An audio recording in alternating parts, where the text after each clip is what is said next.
We I emerge volume है, rho L density of liquid है,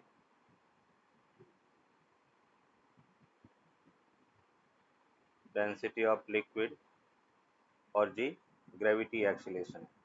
अगर हम इसके इक्विलिब्रियम की बात करें कि फॉर इक्विलिब्रियम, तो इक्विलिब्रियम के केस में अपने को क्या मिल रहा है, अपवर्ड डायरेक्शन में फोर्स पॉइंट फोर्स है, तो यहाँ पे अपन कह सकते हैं एफ बी, और downward gravity force m g के इक्वल है। F B equals to m g के इक्वल है। एफ बी को अपन ने लिखा है V I rho L into g, m g यहाँ पर है V rho S into g. और यहाँ से बेटा अगर हम फ्रैक्शन ऑफ वॉल्यूम इमर्ज देखें वी आई अपॉन वी, तो वो किसके इक्वल होगा, rho S upon rho L के इक्वल होगा। तो अगर हमें पूछा जाए fraction of volume immerse, fraction of volume immerse, a fraction of volume immersed, that will be equals to V I upon V, और वो अपने पास है rho S upon rho L. Fraction of volume immerse V I upon V equals to rho S upon rho L. अगर मैं यहाँ पे कह रहा हूँ कि इफ जो लिक्विड है वो वाटर है, लिक्विड वाटर है, तो उस केस में fraction of volume immerse that means V I upon V वो होगा rho substance upon rho water, और density of solid upon density of water, या density of substance upon density of water क्या होता है, रिलेटिव डेंसिटी। तो यहाँ पे अपन कह रहे हैं कि fraction of volume emerge relative density के इक्वल होगा। जैसे कोई सब्सटेंस है उसकी रिलेटिव डेंसिटी 0.6 किलोग्राम पर मीट्रिक क्यूब है, तो हम कहेंगे कि उसका फ्रैक्शन ऑफ वॉल्यूम इमर्ज 0.6 होगा, मतलब 60% पार्ट उसका वाटर के अंदर इमर्ज होगा। अभी अपन यहाँ पे डिस्कस करेंगे लॉ ऑफ फ्लोटेशन। तो जैसे अपन कह रहे हैं law of flotation, law of flotation,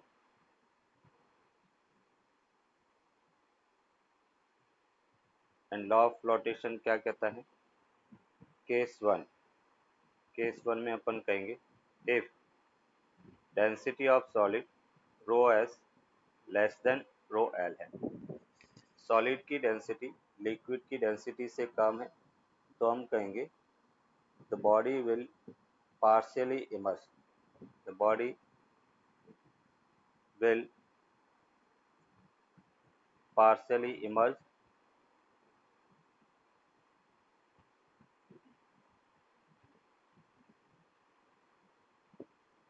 and it will float on the surface, it will float on the surface, partially immerse है और वो अपन कह रहे कि सरफेस पर फ्लॉट करेगी। अगर अपन केस टू की बात करें, केस टू में अपन कह रहे कि इफ डेंसिटी ऑफ सॉलिड या body is equals to density of liquid, तो उस केस में अपन कह रहे the body will fully immerse, the body will fully immersed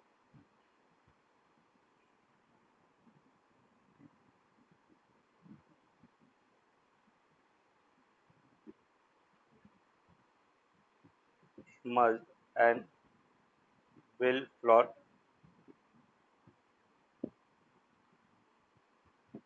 in the liquid, और वो लिक्विड के अंदर फ्लोट करेगी बट पूरी इमर्स होगी। एंड केस थर्ड अपन बात कर रहे हैं if rho S greater than rho L है, उस केस में अपन कहेंगे the body will fully immersed and it will sink down, body will fully immersed and it will sink down.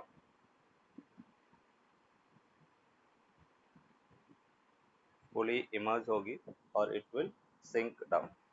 तो ये अपन कह रहे कि rho S greater than rho L, body will fully immerse and it will sink down. तो ये इसको अपन कहेंगे बेटा लॉ ऑफ फ्लोटेशन।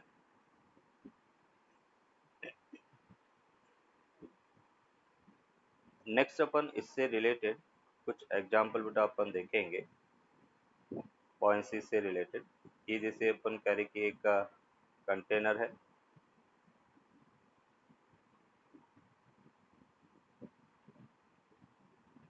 कंटेनर में अपन कह रहे कि ये लिक्विड फिल किया गया है,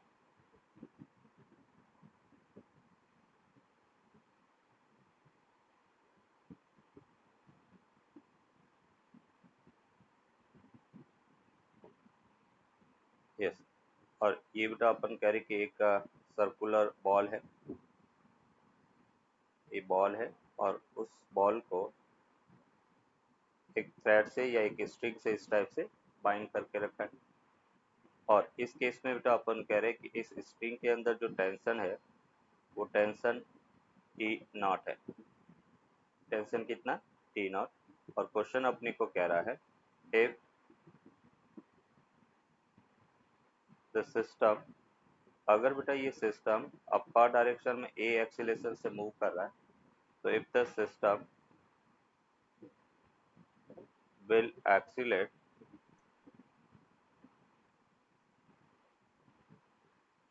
accelerate in upper direction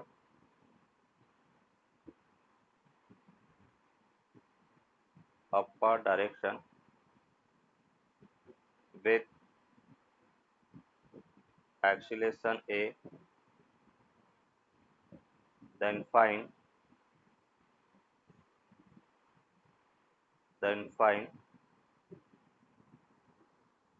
if the system will accelerate in upper direction with acceleration a, then find the new tension in the string।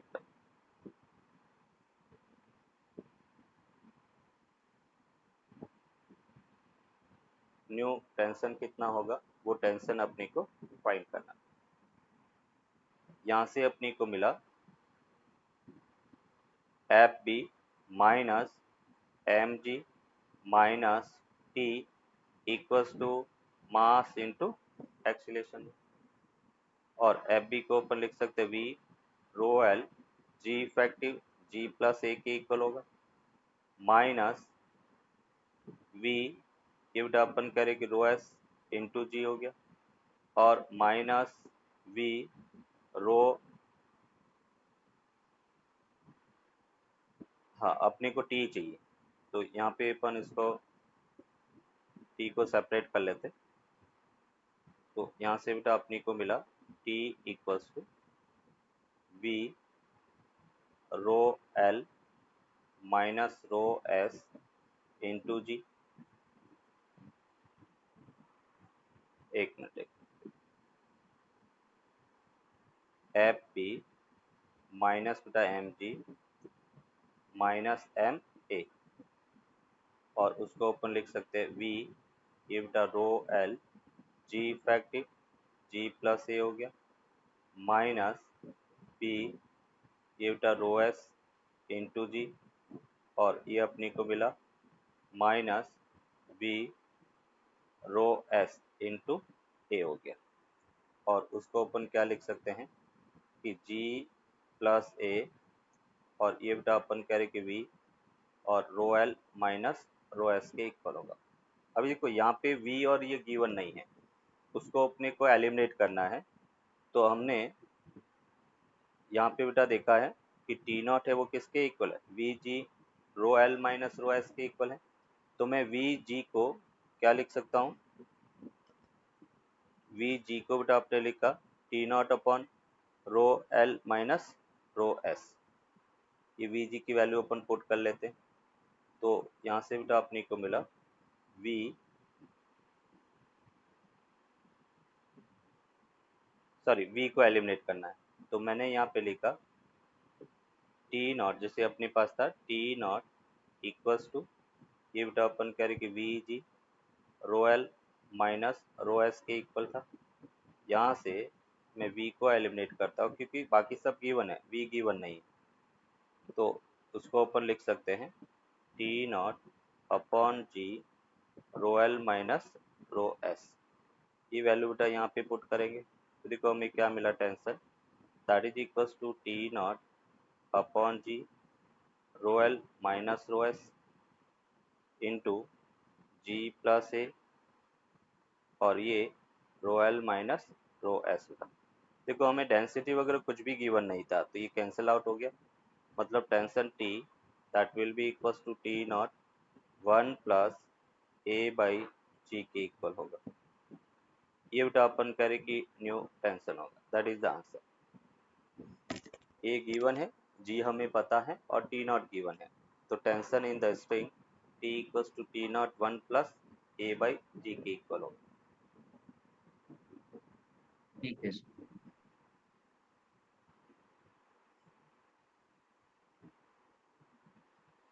तो अभी अपन यहाँ पे नोट करके लिख लेते हैं,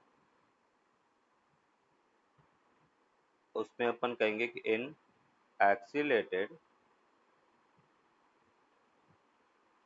accelerated fluid the buoyant force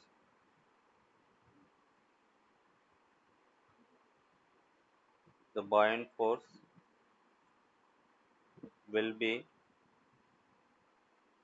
Fb, that is equals to V, ये अपन करें कि I rho L into G effective के इक्वल होगा।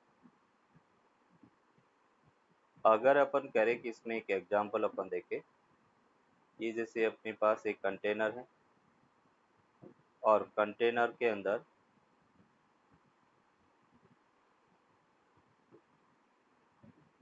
ये एक ऑब्जेक्ट है और ये कंटेनर फ्री फॉल कर रहा है, ए इक्वल्स टू जी से नीचे की तरफ एक्सीलरेट कर रहा है, दैट मीन्स फ्री फॉल कर रहा है। और जब अपन कह रहे कि कंटेनर फ्री फॉल करेगा तो अपने को पूछा गया है कि फाइंड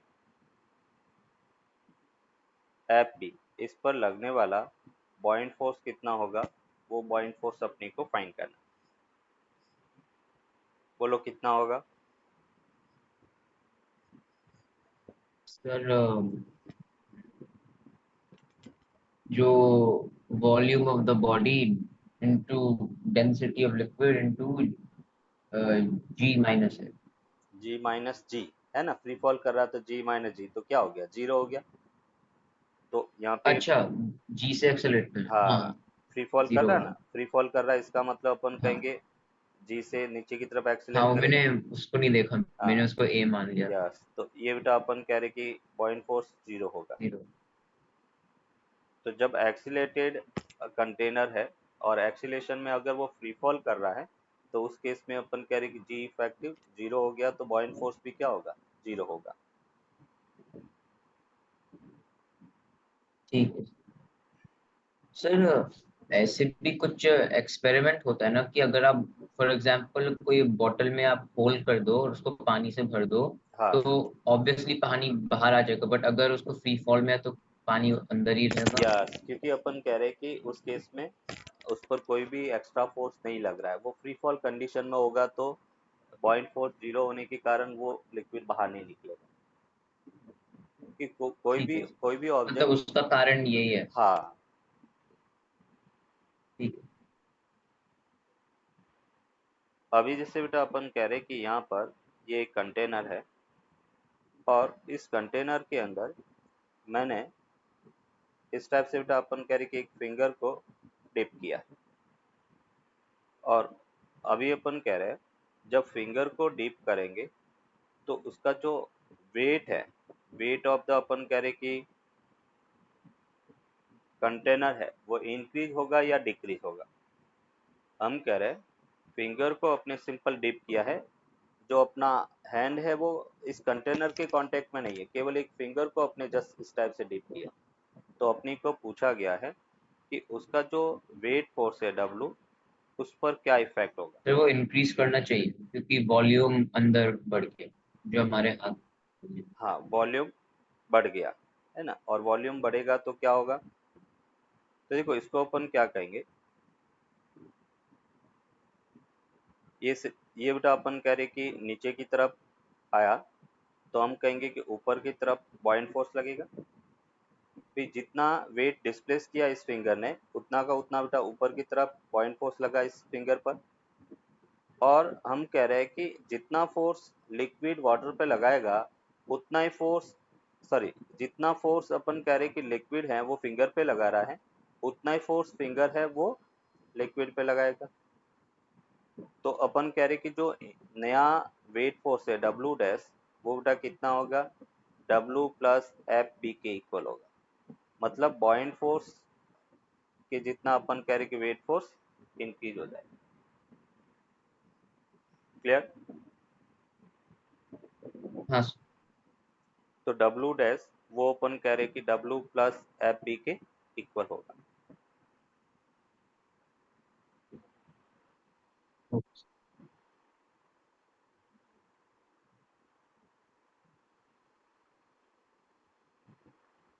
नेक्स्ट क्वेश्चन देखो बेटा,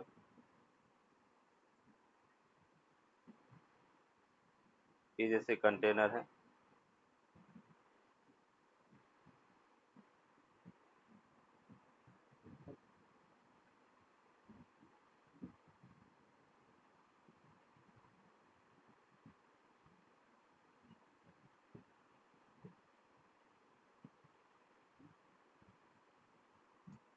यहाँ पे बेटा अपन कह रहे कि एक आइस क्यूब है वो फ्लोट कर रहा है। ये अपन कह रहे कि लिक्विड की हाइट h है। अगर ये बेटा अपन कह रहे कि प्योर वाटर है, एक प्योर वाटर में आइस क्यूब फ्लोट कर रहा है, और अगर अपन कह रहे कि आइस क्यूब मेल्ट होगा तो इसकी हाइट h पर क्या इफेक्ट होगा वो अपने को बताना है। Find the effect on h when the ice cube will melt down। जब आइस क्यूब अपन कह रहे कि मेल्ट होता है तो हाइट पर क्या इफेक्ट होगा ये अपने को बताना है। और इनिशियल वॉल्यूम डिस्प्लेस है रो आइस अपन रो डब्ल्यू। अभी बेटा अपन कह रहे कि अगर जब आइस मेल्ट होता है तो वो किस में कन्वर्ट होगा, वाटर में कन्वर्ट होगा। तो मैं यहाँ पे कह सकता हूँ कि फाइनल वॉल्यूम इनटू बेटा रो डब्ल्यू, वो अपन कह रहे कि इसको थोड़ा सा मास के टर्म्स में लिखते हैं ताकि अपने को क्लेरिफाई हो जाए। इसको बेटा अपन ने m इंटू जी रखा, सर और ये अपन कह जैसे रहे जो कि आइस की डेंसिटी होती है वो हाँ वाटर से कम होती है ना। वो वाटर से कम होती है। तो देखो तो इसका इन मतलब हम्म उसकी वॉल्यूम ज्यादा हो गई तो क्यूब कंपेरेटिव। हाँ तब वो बाहर है। और अभी देखो क्या होगा कि फाइनली जब अपन कह रहे कि आइस मेल्ट होता है तो वो वाटर में कन्वर्ट हुआ, तो हमने कहा final volume V F density of water, और वो बेटा मास ऑफ आइस हो गया। तो वी एफ अपने पास क्या मिला, mass upon the density of water बेटा। ये फाइनल वॉल्यूम डिस्प्लेस है। अभी देखो इनिशियल वॉल्यूम और फाइनल वॉल्यूम को अगर मैं कंपेयर करता हूँ तो क्या वॉल्यूम डिस्प्लेस में कोई चेंज आया? तो ये फाइनल वॉल्यूम कैसे निकाला देखो इसमें? जैसे, यस बेटा, इसको अपन इस टाइप से समझ रहे हैं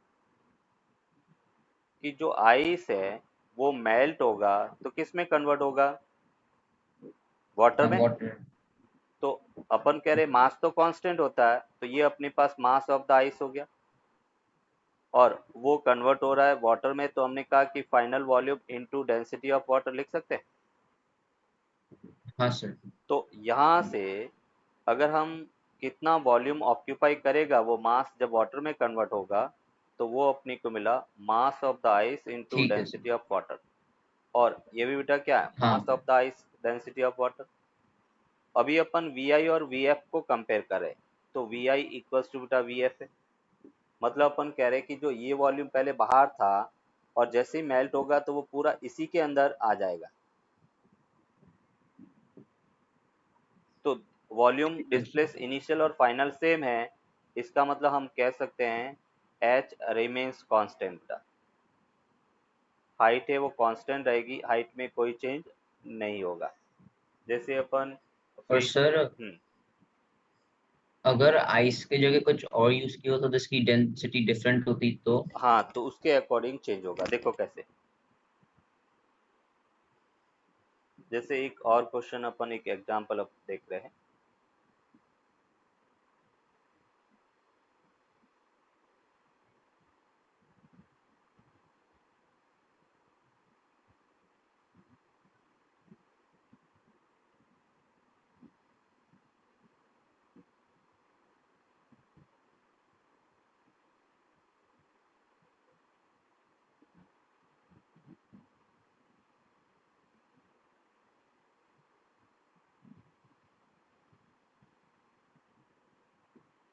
ये बेटा अपन कह रहे कि हाइट एच है। अभी अपने प्योर वाटर की जगह शुगर सॉल्यूशन लिया। क्या लिया? Sugar solution. और उसमें बेटा अपन कह रहे कि एक आइस क्यूब फ्लोट कर रहा है, और अपने को पूछा गया है कि जब ये आइस मेल्ट होगा तो एच पर क्या इफेक्ट होगा, ये अपने को फाइंड करना। तो आइस इंटू जी के इक्वल होगा। तो इनिशियल वॉल्यूम डिस्प्लेस है वो है मास of the ice upon rho sugar solution. अभी अपन कह रहे कि जब आइस मेल्ट होता है तो वो वाटर में कन्वर्ट हो रहा है, तो उसको अपन V F into rho W लिख सकते हैं, इक्वल्स टू बेटा मास ऑफ द आइस हो गया। तो V F that will be equals to mass of the ice upon rho W, equation 2 का। और अगर मैं इक्वेशन 1 को 2 से डिवाइड करता हूँ तो ये बेटा अपने को मिला V I upon V F equals to rho water upon rho sugar solution. एक बार सर, हमने लास्ट में वाटर की डेंसिटी क्यों ली? क्योंकि आइस मेल्ट होगा तो वाटर अच्छा में अच्छा, कन्वर्ट वो होगा। सिर्फ आइस के लिए लिख रहे हैं। हाँ, वो आइस सिर्फ आइस के लिए लिख रहे आइस हैं। के लिए, और ठीक है वो सर। वाटर में कन्वर्ट हो रहा है। तो यहाँ से हाँ बेटा हाँ। अपन कह रहे हैं, हमें पता है बेटा density of water less than density of sugar solution, तो ये लेस देन 1 है। तो मैं ये कह सकता हूँ कि V I greater than V F है। और फाइनल वॉल्यूम इंक्रीज हो रहा है बेटा, और वॉल्यूम इंक्रीज हो रहा है तो इसका मतलब मैं ये कह सकता हूँ कि एच विल इंक्रीज बेटा, हाइट है वो इंक्रीज होगा।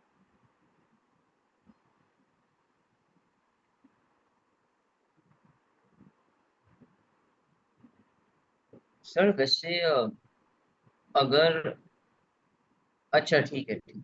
हाँ सर ठीक, समझ में आ गया।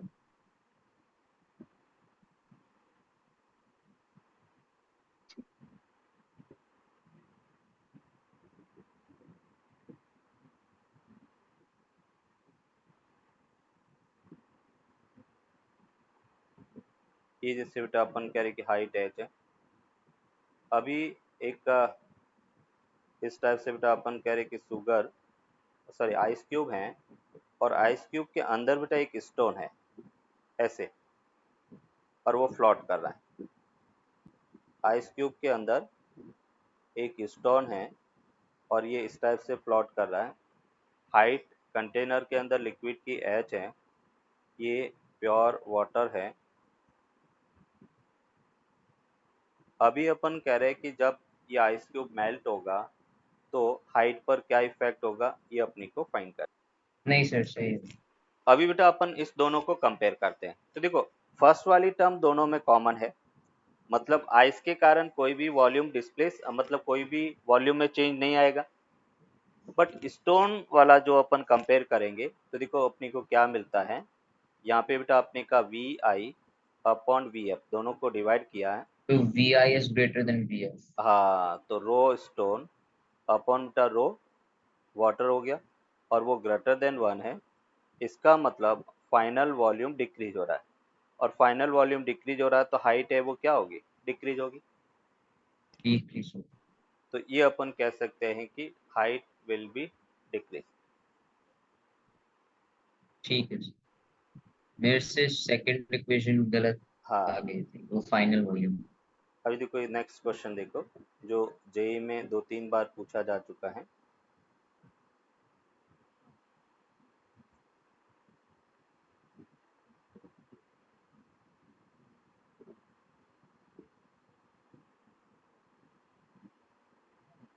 एक कंटेनर है और उस कंटेनर में इस टाइप से लिक्विड फिल किया गया है।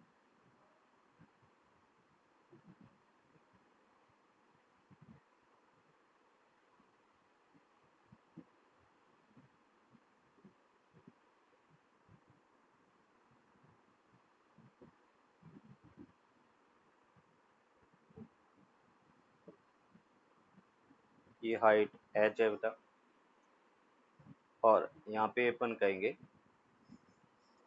कंटेनर है, हाइट बेटा h है। इसमें अपन कह रहे कि एक इस टाइप से एक सिलिंड्रिकल वुडन ब्लॉक है, वो बेटा अपन कह रहे कि फ्लोट कर रहा है, और इसके ऊपर एक कॉइन रखा गया बेटा।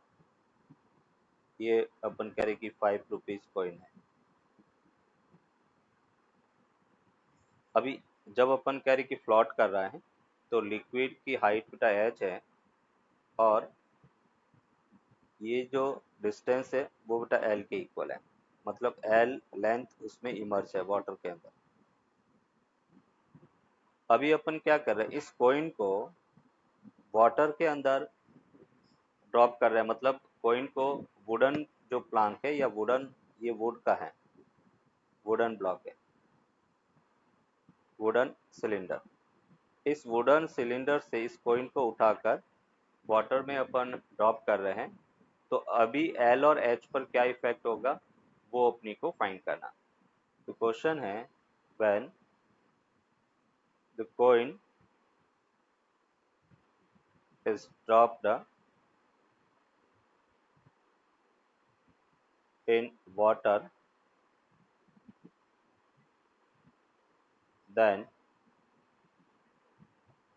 A part L will increase, H will decrease. B, L will decrease, H will increase.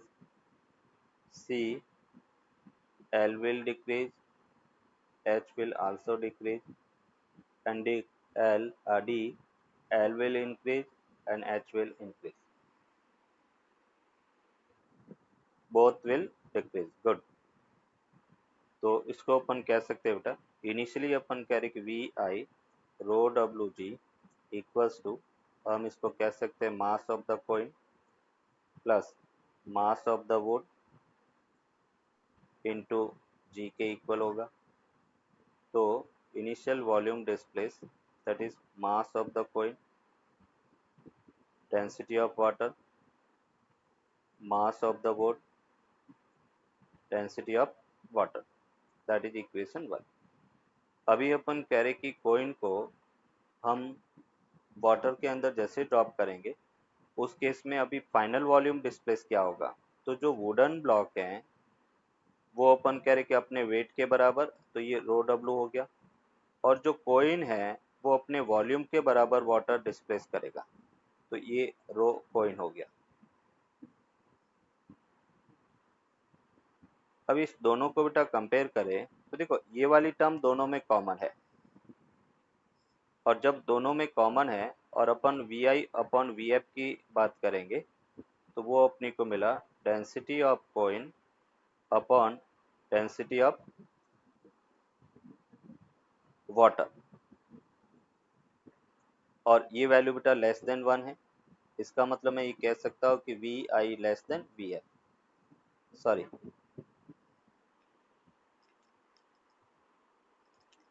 एक minute, V I M coin upon rho W, sorry उल्टा लिख दिया मैंने। नहीं सर, इसमें मैंने डिवाइड नहीं किया, मैंने ऐसे देख लिया कि जो रो, अच्छा, जो उसमें रो, सॉरी, जो रो वुड और रो कॉइन है वो ऑलरेडी वाटर के डेंसिटी से ज्यादा है, हाँ तो अगर वो बिल्कुल। डिनोमिनेटर में तो वैसे ही कम हो गए, तो हाँ मैंने वैसे देख हाँ, लिया, नहीं वो सही है, मैंने बट डिवाइड नहीं किया। बिल्कुल अपन अपन कह रहे कि फाइनली अपन किस टाइप से इसको ऑब्जर्व कर सकते हैं।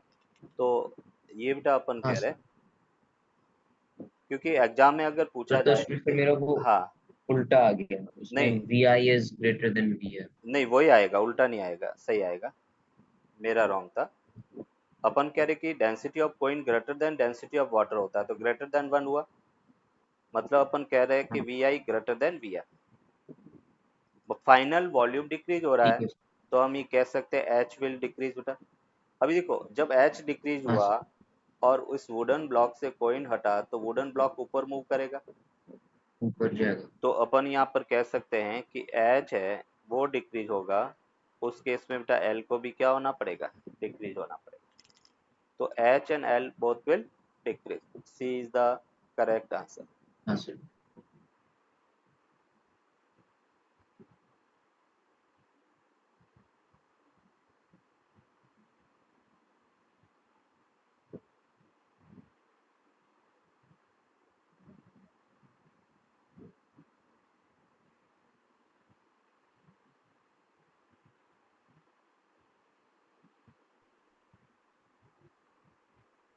ये एक वॉल है,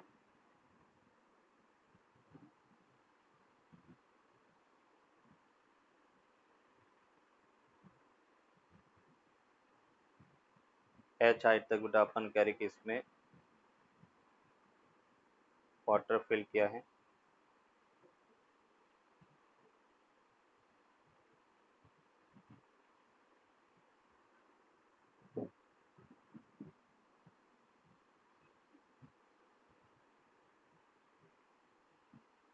ये बेटा अपन कह रहे कि हाइट एच है, इसकी बेस लेंथ एल है, और अपने को पूछा गया है कि वाटर ऑफ डेंसिटी बेटा रो डब्ल्यू है, इसके कारण इस वॉल पर कितना फोर्स लगेगा, वो फोर्स अपने को कैलकुलेट करना है।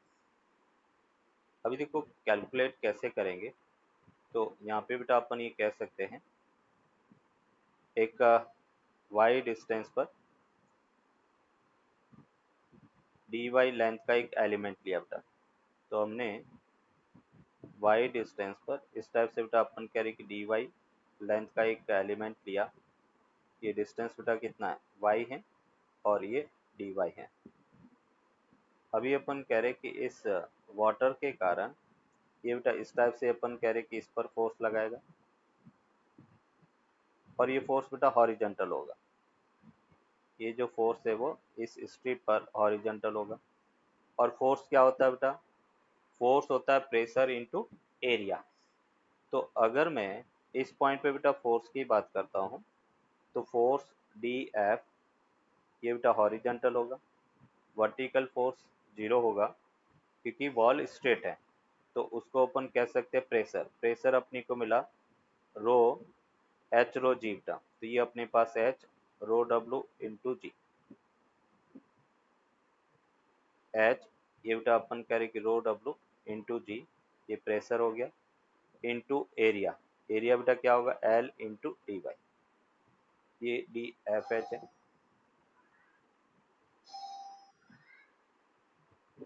तो ये अपने पास Y rho W G L into D Y बेटा, क्योंकि प्रेशर है वो वाई डिस्टेंस पर, और वाई डिस्टेंस पर pressure Y rho W G है, और L into D Y area हो गया। अगर हमें टोटल फोर्स बेटा फाइंड करना है, और वो फोर्स क्या होगा, तो मैं कह सकता हूँ इंटीग्रेशन एल वाई एल, ये बेटा अपन कह रहे कि rho W G into D Y के इक्वल हो। अभी बेटा एक मिनट अब सर, ये जल्दी से फर्स्ट, ये जो फर्स्ट एक्सप्रेशन कैसे आई ये बेटा pressure into area. Force basically क्या होता है, pressure okay sir. Into area. तो हमने प्रेशर वाई डिस्टेंस पर जो एलिमेंट लिया है, तो वाई डिस्टेंस पर अपन प्रेशर देखेंगे वाटर के कारण। तो इसलिए अपने वाई रो ठीक डब्ल्यू है जी सर। प्रेशर हो गया, और area L into D Y हो गया। अभी टोटल फोर्स फाइंड करना, तो उसको अपने का जीरो टू एच बेटा, और उसको अपन लिख सकते हैं, ये अपने पास ठीक है sir. L rho W G N Y square by two होगा बेटा, लिमिट जीरो टू एच।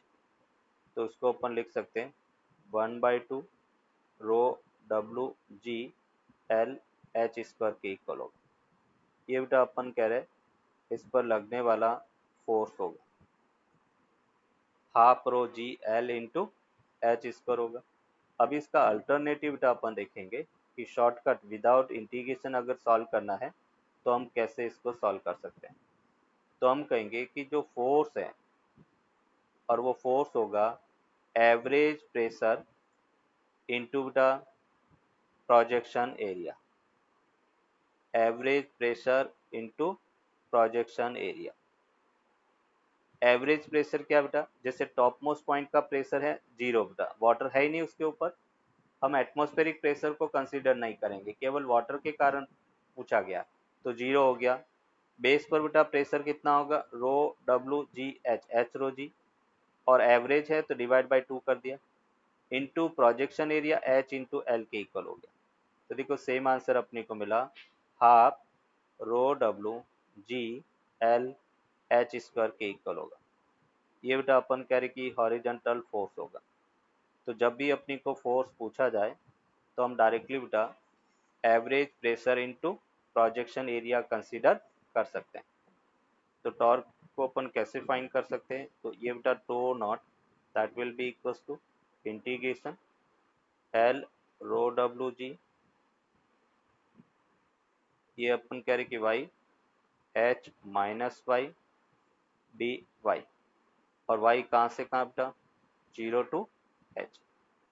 तो ये बेटा अपने को मिला रो डब्ल्यू जी एल, फिर बेटा Y into H, H into Y square by 2 minus Y cube अपन 3, लिमिट 0 टू एच।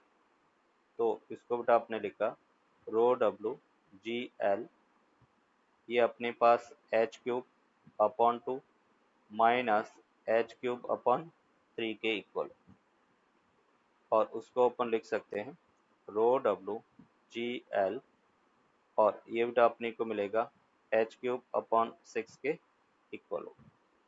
मीन्स यहाँ से अपने को मिला 1/6 rho W G L H cube के इक्वल होगा। ये बेटा अपन कह रहे कि टॉर्क अबाउट पॉइंट ओ है, ओ के अबाउट बेटा torque 1/6 rho W G L H cube के इक्वल होगा। एज ए स्टैंडर्ड रिजल्ट बेटा अपन इसको याद रख सकते हैं। ठीक है सर।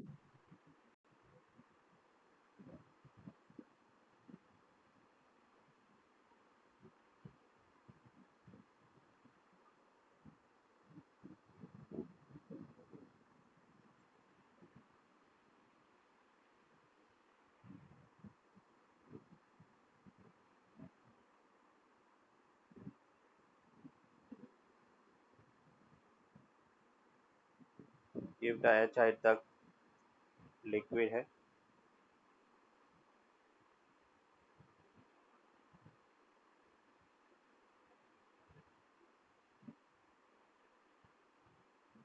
ये बेटा अपन कह रहे कि ओ पॉइंट है। अभी जैसे बेटा अपने का इस वाटर के कारण ये जो वॉल है वो ऐसे टॉपल होनी चाहिए, है ना, इधर टॉक लग रहा है बेटा तो ये नीचे गिरना चाहिए। हम चाहते हैं कि ये वॉल इक्विलिब्रियम में रहे, तो इस डायरेक्शन में बेटा कितना अपने को एक्सटर्नल फोर्स लगाना पड़ेगा और कितनी हाइट पर लगाना पड़ेगा, ये अपने को फाइंड करना है। तो क्वेश्चन अपने को कहा गया है कि find the required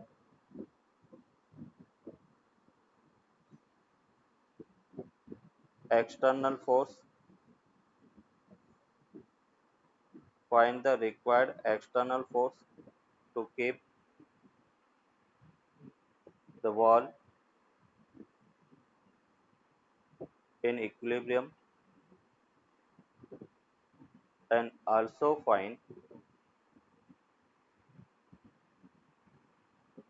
the distance from O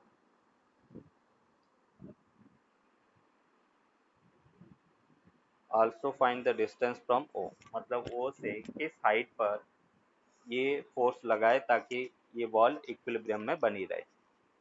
तो हम क्या कहेंगे कि for equilibrium force due to बेटा water equals to external force F के इक्वल होना चाहिए। वाटर के कारण हमने कहा था force average pressure half rho W G L into H square, ये एफ के इक्वल हो गया। तो एक आंसर तो अपने को मिल गया, F equals to half rho W G L H square. अभी अपने को हाइट फाइंड करना है, सेकेंड पार्ट सॉल्व करो। सर उसके लिए बस एफ इंटू हाइट। अपन अप्लाई करेंगे तब अपन कह रहे कि सिस्टम या वॉल इक्विलिब्रियम में रहेगी। तो हाइट अपने को h/3 हाँ और फोर्स अपने को 1/2 rho W G L H square होगा। नेक्स्ट क्वेश्चन देखो।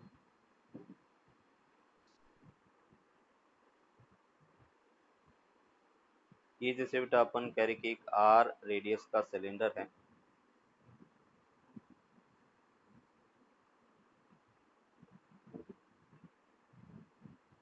इसके दोनों तरफ डिफरेंट लिक्विड है,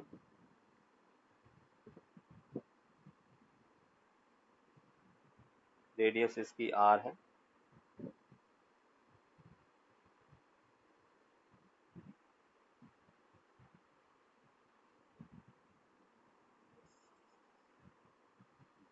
इस तरह बेटा अपन कह रहे कि डेंसिटी लिक्विड की 2 रो है, इस तरफ अपन कह रहे कि डेंसिटी 3 रो है।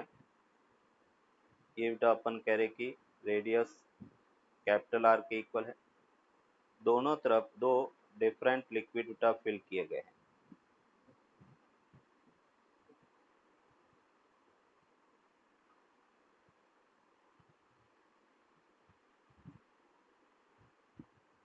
ये जो अपन कह रहे कि सिलेंडर है और उसका साइड व्यू अपने ड्रॉ किया, सिलेंडर और उसकी लेंथ बेटा एल के इक्वल है, रेडियस आर है और लेंथ एल है, और अपने को पूछा गया है कि इसकी हाइट बेटा कितनी होगी ताकि ये इक्विलिब्रियम में बना रहे। एच की किस वैल्यू के कॉरेस्पॉन्डिंग कि सिलेंडर इक्विलिब्रियम में रहेगा। इस तरह बेटा अपन कह रहे कि लिक्विड की हाइट वो रेडियस आर के इक्वल है, तो अपनी को पूछा गया है फाइंड एच बेटा, एच की किस वैल्यू के कॉरेस्पॉन्डिंग जो सिलेंडर है वो इक्विलिब्रियम में बना रहेगा। नहीं सर। हमने फर्स्ट F1 फाइंड किया, F1 अपन कह रहे average pressure into projection area, और F2 को अपने लिखा average pressure into projection area. Average pressure के लिए अपन क्या करते हैं, टॉप का प्रेशर वाटर के कारण 0, बॉटम का प्रेशर ये बेटा अपन कह रहे कि आर 2 रो इंटू जी है, यहाँ का प्रेशर वाटर के कारण 0, इस पॉइंट पे प्रेशर बेटा 3 रो एच इंटू जी, ये प्रेशर हो गया, और projection area H into L होगा।